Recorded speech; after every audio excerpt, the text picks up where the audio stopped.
Hello guys! Gawa tayo ng masarap na kakanin gamit ang ube jam at malagkit na bigas. Tara, umpisa na natin! Ito po ay 1/2 kilo ng malagkit na bigas. Binabad natin ito ng magdamag. Kung gusto nyo po ng ganitong mga video, please like and subscribe to our YouTube channel.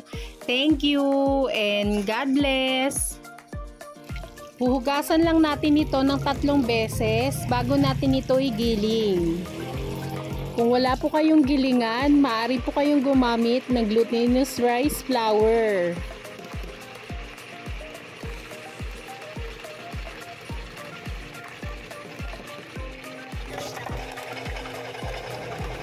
Ito na po yung giniling natin na malagkit na bigas. Maglalagay po tayo ng glutinous rice para po ma-achieve natin yung dough ng ating palitaw. Imimix lang po natin ito.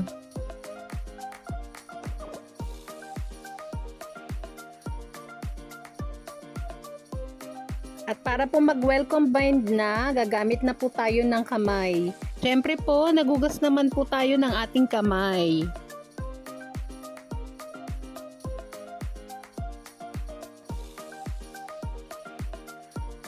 Dapat po ganito na ang ating glutinous dough. Kukuha lang po tayo ng 40 grams ng ating dough. Tapos ipipress natin ito into circle. And then maglalagay na tayo ng ube halaya or ube jam. Paki-check na lang po sa description box kung paano ko ginawa ang ating ube jam. So yan po, i-close na natin. Parang shape po ito ng empanada. So yan po. Ayan po, kapag mainit na yung ating tubig, maaari na natin ilagay ang ating ube palitaw.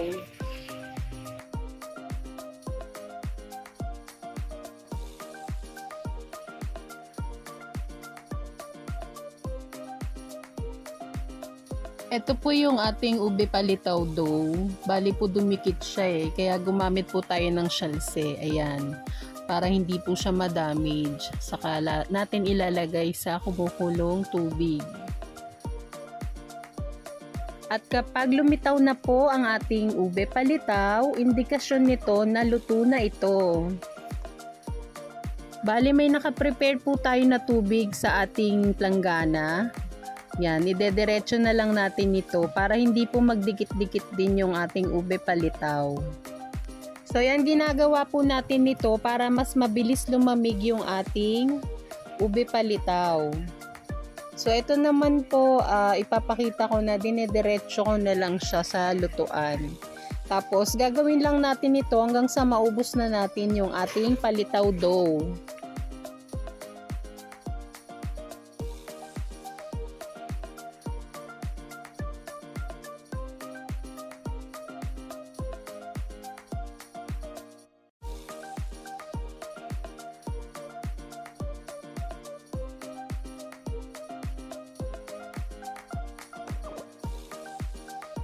Sa ating pan, nagsasangag po tayo ng sesame seed. At kapag nag-brown na po, pwede na po ito. 3 to 5 minutes ko lang po itong sinangag.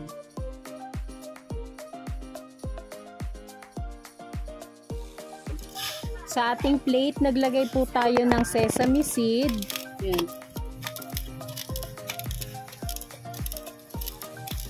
Para lumabas yung aroma ng ating sesame seed.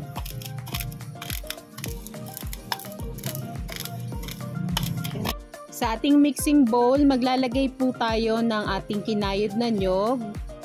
Tapos, tatanggalin lang natin yung mga bunot.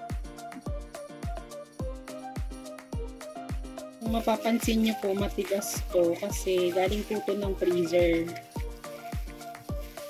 Para hindi po siya agad mapanis. Hanggang 7 PM po, pwede pa siya. So yan, spread lang natin and then Ito na po yung ating ube palitaw.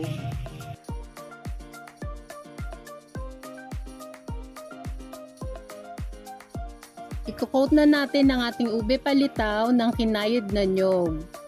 Ito pong ating kinayod na nyog. Bali po, namamalengke kasi ako ng umaga.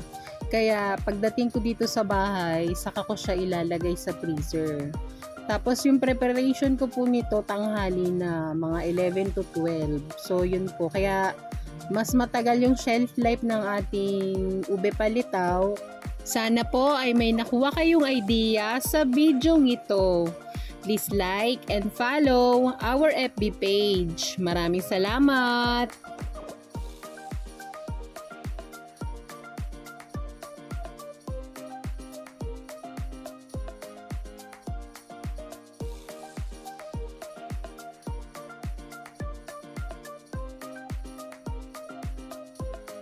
Ito po ay 1/4 kilo ng wash sugar.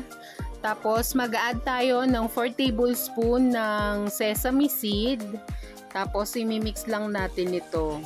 Ito po yung pangdagdag pampalasa sa ating ube palitaw. Nakagawa po tayo ng 36 pieces ng ating ube palitaw. Para po may idea kayo, ang bentahan ko po nito ay 10 pesos.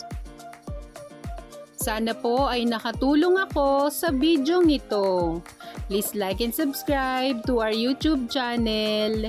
Thank you and God bless!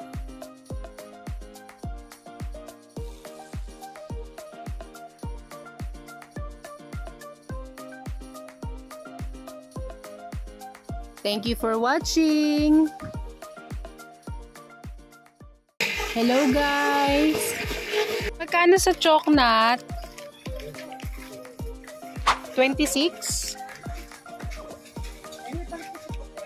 Naghahanap ka ba ng pandagdag pagkakakitaan?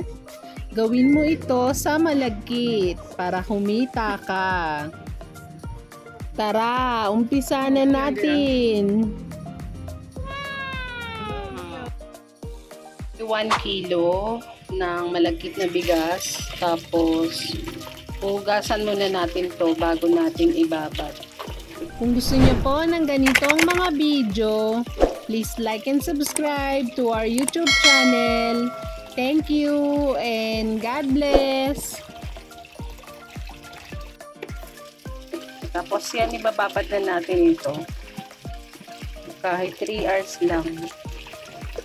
Pero maganda kung magdamag po.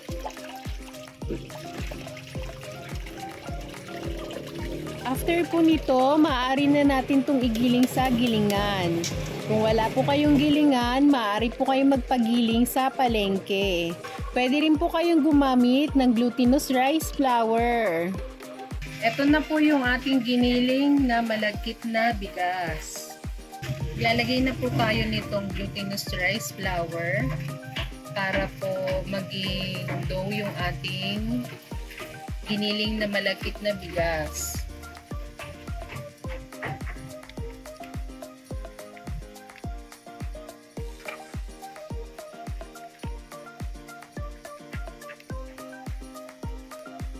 And then mix.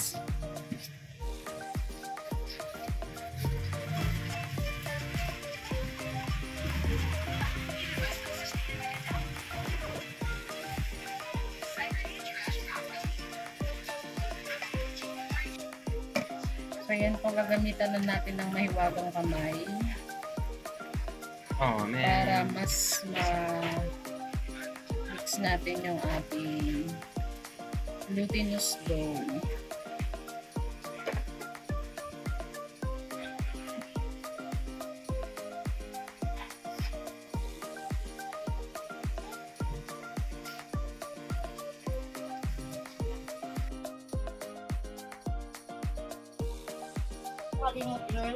At kapag ganito na po ang ating glutinous dough, pwede na po ito.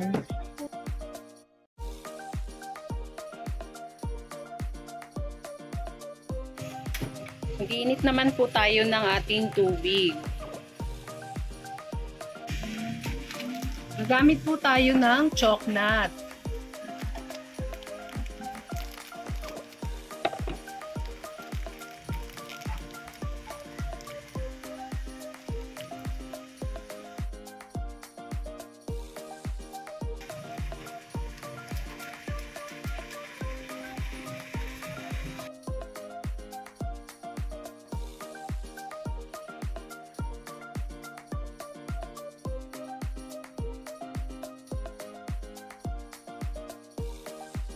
Mag-a-add lang tayo ng konting tubig at imamash na natin ito.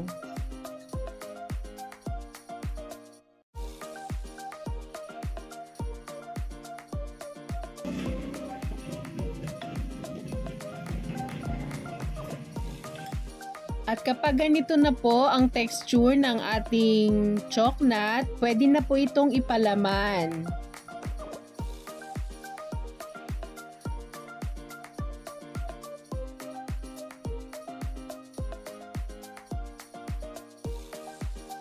Mag-start na po tayong mag-mold ng ating palitaw dough.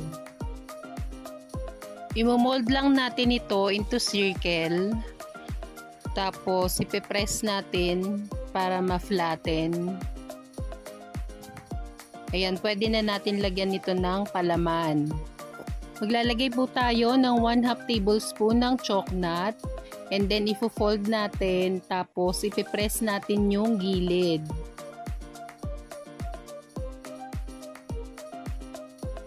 At kapag mainit na po ang ating tubig, maaari na natin ilagay ang ating palitaw with chocolate.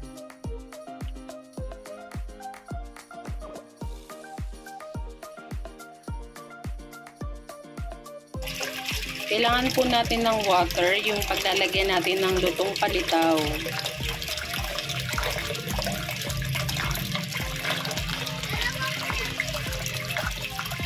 Utang na yung ating chocolate palitaw. Luto na po ito.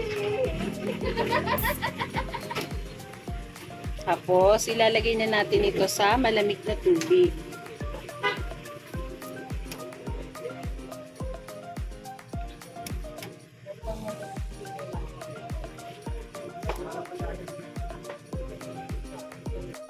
Kapag naluto na po natin lahat ng palitaw, papalitan naman natin yung tubig nito hanggang sa lumamig na.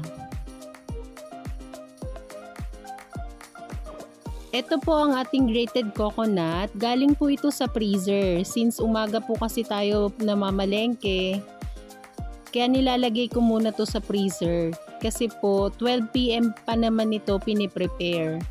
Tapos, ilalagay na natin yung pinalamig natin na palitaw at ito'y ating i-coat ng grated coconut.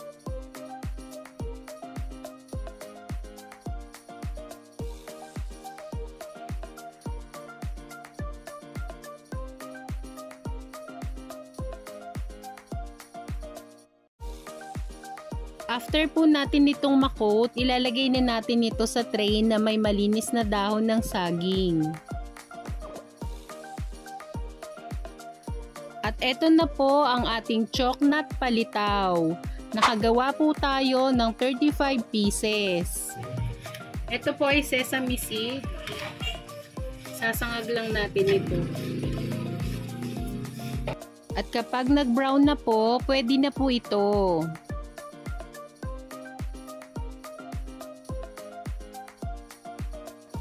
Ipipress lang po natin ng spoon ang ating sesame seed para po lumabas ang aroma. And ito po ay wash sugar. Tapos lalagay na natin yung pinitpit na or crush na sesame seed. And then, imimix natin. Paki-comment down below naman po kung saan ang inyong location para malaman ko po kung saan umaabot ang aking mga videos. Maraming salamat!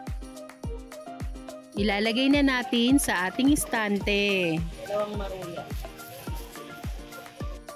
Ako po si Glory at nagtitinda po ako ng mga merienda at binabahagi ko ang aking mga paninda sa paggawa ng mga videos.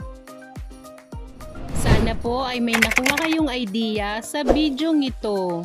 Please like and follow our FB page. Maraming salamat! At para po may idea kayo, ang bentahan ko po nito ay 10 pesos.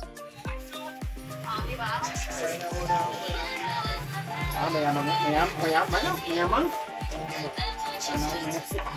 Kunin ko na, madam. Ay, sige po. Kuya pa video Uy. Ang bumibilis mo na kayo. Hindi ako makikita yung dito mo na wala kang bravo. Kanina ka ba ito? Ilang kayo ka? Dalawa.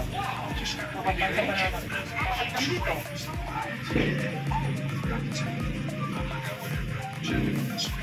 Yung mananaki sa ko na dito. Ba't ba kala yung ba? Bali. 35 plus 36. 71. 71.